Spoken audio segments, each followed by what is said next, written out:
안녕하세요. 교사 아카데미. 오늘은 11번째 시간 관대함에 대해서 함께 보도록 합니다. 첫 번째 주제입니다. 하나님이 관대하신 것처럼 우리도 관대해야 합니다. 형제들아, 하나님께서 마게도냐 교회들에게 주신 은혜를 우리가 너희에게 알리노니 환난의 많은 시련 가운데서 그들의 넘치는 기쁨과 극심한 가난이 그들의 풍성한 연보를 넘치도록 하게 하였느니라. 내가 증언하노니 그들이 힘대로 할 뿐 아니라 힘에 지나도록 자원하여 이 은혜와 성도 섬기는 일에 참여함으로 대하여 우리에게 간절히 구하니 우리가 바라던 것뿐 아니라 그들이 먼저 자신을 주께 드리고 또 하나님의 뜻을 따라 우리에게 주었도다. 그러므로 우리가 디도를 권하여 그가 이미 너희 가운데서 시작하였은즉 이 은혜를 그대로 성취하게 하라 하였노라. 오직 너희는 믿음과 말과 지식과 모든 간절함과 우리를 사랑하는 이 모든 일에 풍성한 것 같이 이 은혜에도 풍성하게 할지니라. 내가 명령으로 하는 말이 아니요 오직 다른 이들의 간절함을 가지고 너희의 사랑의 진실함을 증명하고자 함이로라. 우리 주 예수 그리스도의 은혜를 너희가 알거니와 부유하신 이로써 너희를 위하여 가난하게 되심은 그의 가난함으로 말미암아 너희를 부유하게 하려 하심이라. 두 번째 주입니다. 하나님이 주신 것을 풍요롭게 나누어야 합니다.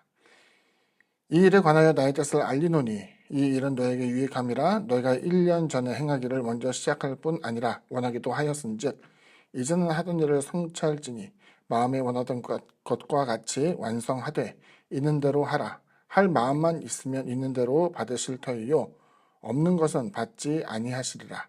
이는 다른 사람들은 평안하게 하고 너희는 곤고하게 하려는 것이 아니요 균등하게 하려 함이니 이제 너희의 넉넉한 것으로 그들의 부족한 것을 보충함은 후에 그들의 넉넉한 것으로 너희의 부족한 것을 보충하여 균등하게 하려 함이라.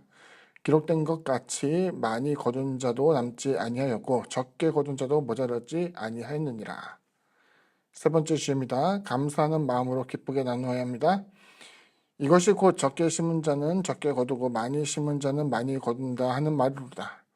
각각 그 마음에 정한 대로 할 것이요 인색함으로나 억지로 하지 말지니 하나님은 즐겨내는 자를 사랑하시느니라. 하나님이 능히 모든 은혜를 너에게 넘치게 하시나니 이는 너희로 모든 일에 항상 모든 것이 넉넉하여 모든 착한 일을 넘치게 하게 하려 하십니다. 기록된 바 그가 흩어 가난한 자들에게 주었으니 그의 의가 영원토록 있느니라 함과 같으니라. 심는 자에게 씨와 먹을 양식을 주신 이가 너희 심을 것을 주사 풍성하게 하시고 너희 의의 열매를 더하게 하시리니 너희가 모든 일에 넉넉하여 너그럽게 연보를 함은 그들이 우리로 말미암아 하나님께 감사하게 하는 것이라. 이 봉사의 직무가 성도들의 부족한 것을 보충할 뿐 아니라 사람들이 하나님께 드리는 많은 감사로 말미암아 넘쳤느니라. 이 직무로 증거를 삼아 너희가 그리스도의 복음을 진실히 믿고 복종하는 것과 그들과 모든 사람을 섬기는 너희의 후한 연보로 말미암아 하나님께 영광을 돌리고 또 그들이 너희를 위하여 간구하며 하나님이 너희에게 주신 지극한 은혜로 말미암아 너희를 사모하느니라. 말할 수 없는 그의 은사로 말미암아 하나님께 감사하노라. 첫 번째 정리하자면 사랑의 계명은 명령으로 지켜지는 것은 아닙니다. 서로 사랑하라. 그리고 내 이웃을 내모같이 사랑하라라는 것이 하나님을 사랑하는 것과 함께 있는 계명이라는 것을 이제 우리에게 보여주고 있는데 사랑의 계명이라는 것은 명령이라기보다는 하나님께서 우리를 사랑하신 것이 어떠한 당위성이라기보다는 자발적인 모습인 것을 떠올리게 되며 사랑하라는 그 말은 사랑이라는 감정이 우선시되는 것을 보여주고 있죠. 그런데 그 사랑이라는 것도 사랑의 본을 보이신 주님의 은혜를 기억하며 주님의 본을 배우고 행하려는 마음이 있어야 한다라는 것을 보여주고 있습니다. 이웃을 사랑한다라고 얘기할 때 그들의 필요한 것을 주고 나눈다라는 의미보다는 먼저 그와 같은 남임에도 불구하고 사랑의 대상, 관심의 대상, 그리고 배려의 대상이 되어야 되는 것이 중요한 것과 매 한 가지죠. 두 번째 정리된 것을 보면 평안을 위한 나눔은 우리를 공공하게 하려는 것이 아니라 균등함을 위한 것이다. 기억해야 됩니다.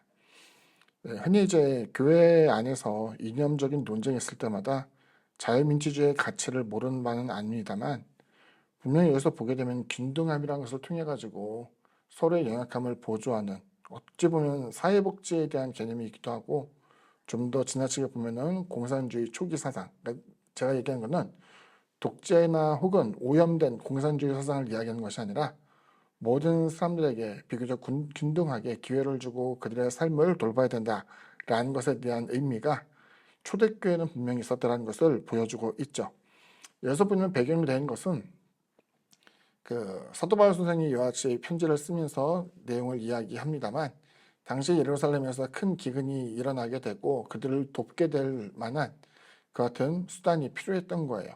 그렇기 때문에 이와 같은 연보에 대해서 여기서 연보는 대부분의 경우는 구제로 많이 쓰였어요. 그 같은 연보를 통해 가지고 사람들을 구제하되 그 구제는 다른 사람들을 넉넉하게 하고 혹은 지금 간신히 중산층에 있는 사람들을 가난하게 만들려는 것이 아니라 그같이 연약한 자들 하여금 적어도 삶에 보탬이 될 수 있는 일에 대해서 이제 함께 이야기하게 되는 것이죠.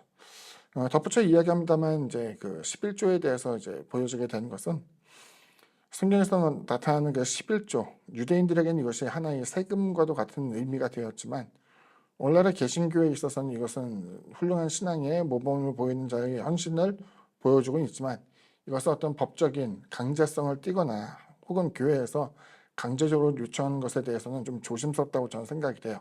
다만 그럼에도 불구하고 여기서 보게 되면 연약한 자들에 대해서 눈을 돌리지 않고 주님께서 우리를 위하여서 십자가를 지시고 또 가난한 목수의 아들로 태어나시사 당신의 가난함을 통해서 우리에게 부유함을 주셨던 것처럼 이와 같은 주님의 사랑을 본받아 우리가 어떤 행동을 해야 되는가를 잘 보여주고 있는 내용입니다.